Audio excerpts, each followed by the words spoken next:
नेहा जी अपने पोते अमन को पार्क से घुमाकर लाई तो जैसे ही अमन अपने कमरे में गया, उनका बेटा विपिन गुस्से से तेज आवाज में बोला, माँ, क्या आप मेरी पत्नी को देख कर आपको भी घूमने फिरने का शौक चढ़ गया है? उस दिन सोनल घूमने गई थी तो उसके देखा देखी आप भी अपनी सहेलियों के साथ घूमने निकल गई।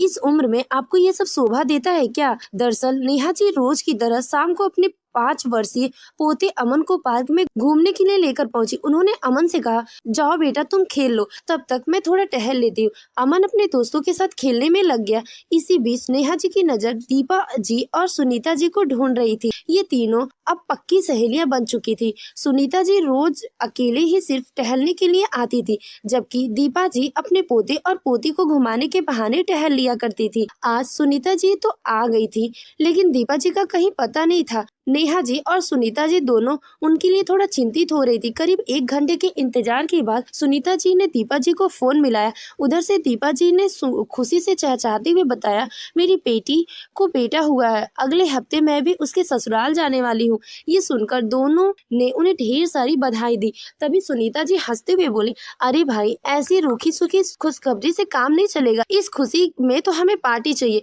दीपा जी मुस्कुरा कर बोली, क्यों नहीं, बात इतनी खुशी की है, एक काम करते हैं, 2 दिन बाद यानी रविवार को हम तीनों मिलकर घूमने चलेंगे, मूवी देखेंगे, लंच भी बाहर ही करेंगे। बोलो क्या कहती हो? सुनीता जी ने तो तुरंत हामी भर दी। फिर उन्होंने नेहा जी से पूछा। नेहा जी बोली, रविवार का दिन है तो ठीक रहेगा, उस दिन मेरे बेटे बहू के ऑफिस की भी छुट्टी रहती है, तो वो लोग अमन को संभाल लेंगे, मैं भी उस दिन आराम से बाहर जा सकूंगी। बस फिर क्या था, तीनों ने मिलकर प्रोग्राम पक्का कर लिया। रविवार की सुबह जब नेहा जी अपने कमरे से बाहर आई तो उन्होंने देखा कि उनका बेटा विपिन डाइनिंग टेबल पर बैठकर नाश्ता कर रहा था। हैरानी से नेहा जी बोली, अरे बेटा, आज छुट्टी वाले दिन तू इतनी सुबह कैसे उठ गया? हर रविवार को तू देर तक सोता है। विपिन ने कहा, माँ, आज मुझे ऑफिस के काम से 4 दिनों के लिए शहर जाना है। नेहा जी कुछ कहने ही वाली थी कि जल्दी से बोला, प्लीज माँ, अभी मेरे पास बात करने का समय नहीं है, मैं निकल रहा हूँ, आप लोग अपना ध्यान रखना।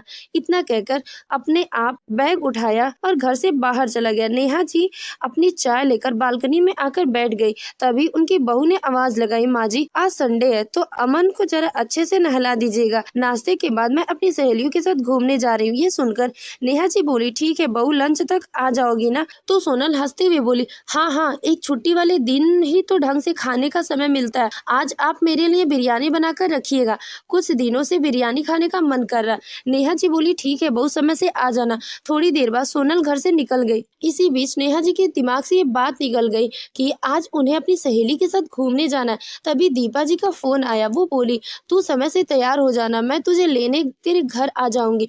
तब जाकर नेहा जी को याद आया। उन्होंने फौरन अमन को नहला धुलाकर तैयार किया और रसोई में बिरयानी बनाने लग गई। समय से सारा काम निपट चुका था और तभी उनकी बहू भी वापस आ गई। बहू के आते ही नेहा जी ने कहा, बहू, आज मुझे अपनी सहेलियों के साथ घूमने जाना है, लंच भी बाहर ही करना है, मैं तैयार होने जा रही हूँ। ये सुनकर उनकी बहू मुंह बनाते हुए बोली, ये सब क्या है? इस उम्र में आपको घूमने फिरने की क्या जरूरत है? नेहा जी हैरानी से बोली, क्यों बहू, मेरी उम्र को क्या हुआ है? तुम घूमने जा सकती है तो मैं क्यों नहीं जा सकती? इतना कहकर वो अपने कमरे में तैयार होने चली गई। तब तक दीपा जी भी आ गई थी तो नेहा जी तैयार होकर उनके साथ घर से बाहर निकल गई। इस बात पर सोनल बहुत गुस्सा गई थी। शाम को जब नेहा जी घूम फिर कर वापस आई तो वो बेहद खुश नजर आ रही थी, लेकिन सोनल उनसे नाराज बैठी थी।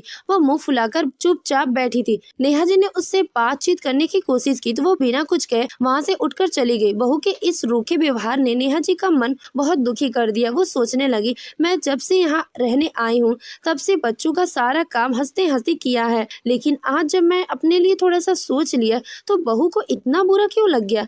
उनका मन भारी हो गया और वो भी एकदम खामोश हो गई। अगले 4 दिन तक बहू के इस ठंडे व्यवहार को देखकर उन्होंने मन ही मन फैसला ले लिया कि अब उन्हें इंतजार था तो बस विपिन के वापस आने का। जिस दिन विपिन लौटा उस दिन पार्क से घर आकर नेहा जी ने देखा कि वह काफी गुस्से में लग रहा है।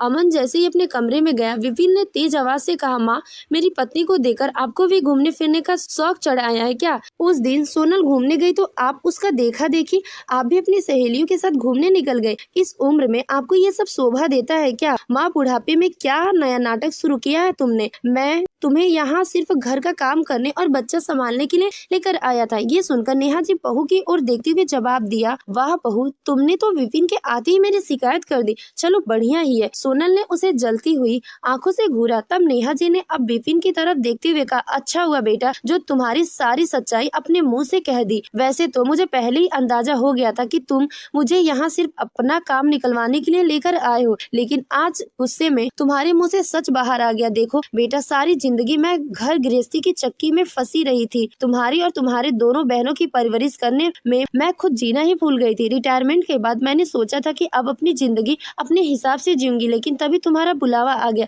मैंने सोचा आजकल के बच्चे जहाँ अपने माता पिता के साथ रहना पसंद नहीं करते, वहीं मेरा बेटा मुझे इतना मान सम्मान दे रहा है, तो मैंने सोचा कि चलो बेटी बहू के साथ ही रह लेती हूँ। यहाँ आने के बाद शुरुआत में तो मुझे कुछ समझ नहीं आया, लेकिन धीरे धीरे जब तुम बहू मिलकर घर के सारे काम से लेकर अपने बच्चों तक की जिम्मेदारी छोड़ने लगे, तब मुझे समझ आ गया कि तुम लोग मुझे यहाँ सिर्फ जिम्मेदारियाँ उठाने के लिए ही लेकर आए हो। फिर भी मैंने इस बात को बुरा नहीं माना। मैंने सोचा बच्चों की गृहस्थी नई नई है तो थोड़ा बहुत सहयोग मैं भी कर दूं, क्योंकि जब मैं जॉब करती थी तो मुझे भी अकेले बच्चों को पालना और नौकरी करने में बहुत दिक्कत होती थी।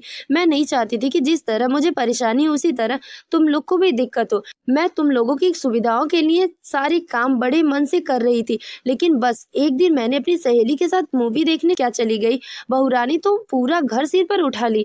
अरे उस दिन तो तुम लोग की छुट्टी थी। मैं अपना मन बहलाने के लिए जरा सा बाहर नहीं जा सकती क्या? क्या तुम लोग ने मुझे इस घर में बधुआ मजदूर बनाकर रखा है? क्या मैं अपनी मर्जी से कहीं आ जा भी नहीं सकती? माना कि मेरी उम्र हो गई है, लेकिन इसका मतलब ये नहीं कि मुझे बाहर निकलना घूमने फिरने का मन नहीं करता होगा। तुम्हारे पापा के स्वर्गवास के बाद मैंने तुम लोगों के लिए कितने त्याग किए हैं, लेकिन अब मुझे भी जिंदगी में थोड़ा बदलाव चाहिए। आज नेहा जी के लगातार बोलती चली जा रही थी और उनका बेटा बहू हक्के बक्के होकर सुन रहे थे। सोनल बीच में टोकते हुए बोली, मम्मी जी, बुढ़ापे में वैसे भी आपकी उम्र हो गई है, अगर बाहर कहीं आपको कुछ हो गया तो क्या होगा? नेहा जी ने पीछे पलटकर बहू की ओर देखा और गहरी सांस छोड़ते हुए बोली, बात तो तुम्हारी ठीक है बहू, तुम्हारी चिंता जायज है। अब मेरी उम्र हो गई है तो फिर ठीक है, इसी बात पर तुम अमन की देखभाल के लिए किसी और को रख लो, क्योंकि सबसे बड़ा खतरा तो यही है। अगर अमन की देखभाल करते हुए मुझे कुछ हो गया तो इतने छोटे बच्चे की देखभाल कैसे हो पाएगी? तुम लोग तो देर रात तक ऑफिस से घर लौटते हो, इस दौरान ये छोटा बच्चा अकेले क्या करेगा? तुम सही कह रही हो, ना जाने मुझे ऊपर से कब बुलावा आ जाए। ऐसे में अब मैं अमन की देखभाल की जिम्मेदारी नहीं उठा सकती। और हाँ, मुझे भी एहसास हो रहा है कि मेरी जिंदगी में अब पता नहीं कितने दिन बचे हैं, तो बाकी के बचे हुए दिन अपनी जिंदगी अपने हिसाब से जीना चाहती हूँ, अपने शौक अपनी इच्छाओं को पूरा करना चाहती हूँ। सारी जिंदगी तो दूसरों के लिए जीकर गुजार दी, लेकिन अब जीवन संध्या में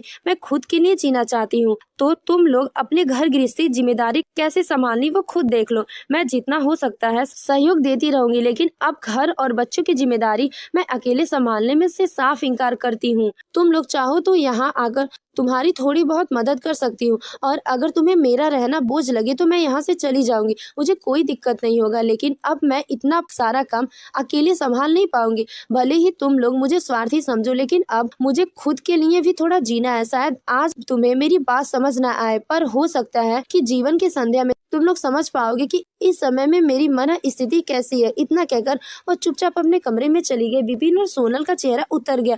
उन्होंने सोचा था कि नेहा जी साथ रहेंगी तो बाई और नौकरानी का खर्च बच जाएगा, लेकिन कोई कब तक सहन करता। आज नेहा जी भी परेशान होकर ऐसा कठोर फैसला ले चुकी थी। अब तो उन दोनों के पास बाई और नौकरानी रखने के अलावा कोई और चारा नहीं बचा था। दोनों पति पत्नी ने काफी देर तक विचार विमर्श करने के बाद ये फैसला लिया कि वे नेहा जी को अपने साथ ही रखेंगे। इससे एक तो उनकी पेंशन से थोड़ी बहुत आर्थिक मदद मिलती रहेगी, और दूसरे घर पर उनकी मौजूदगी से आया या नौकरानी नजर रखी जा सकती है। वे अमन को पूरी तरह आया के भरोसे छोड़ना नहीं चाहते थे। नेहा जी भी इस निर्णय से काफी हल्का महसूस कर रही थी। अब उन्हें केवल घर के कामों पर नजर रखनी थी, न कि हर एक काम खुद से करना। बीच बीच में जब भी उन्हें बाहर जाना होता, वे विपिन किसी रोक टोक के चली जाती। अब बेटे बहू में इतनी इतनी हिम्मत नहीं बची थी कि वे अपनी माँ को इनकी इच्छाओं को दबाने पर मजबूर कर सके। दोस्तों, आपको क्या लगता है कि क्या नेहा जी अपने लिए आवाज उठाकर सही किया या नहीं? अपने विचार हमें कमेंट करके जरूर बताइएगा। अगर आपको ये कहानी अच्छी लगी हो तो वीडियो को लाइक करें और हमारे चैनल को सब्सक्राइब करना ना भूलें। धन्यवाद।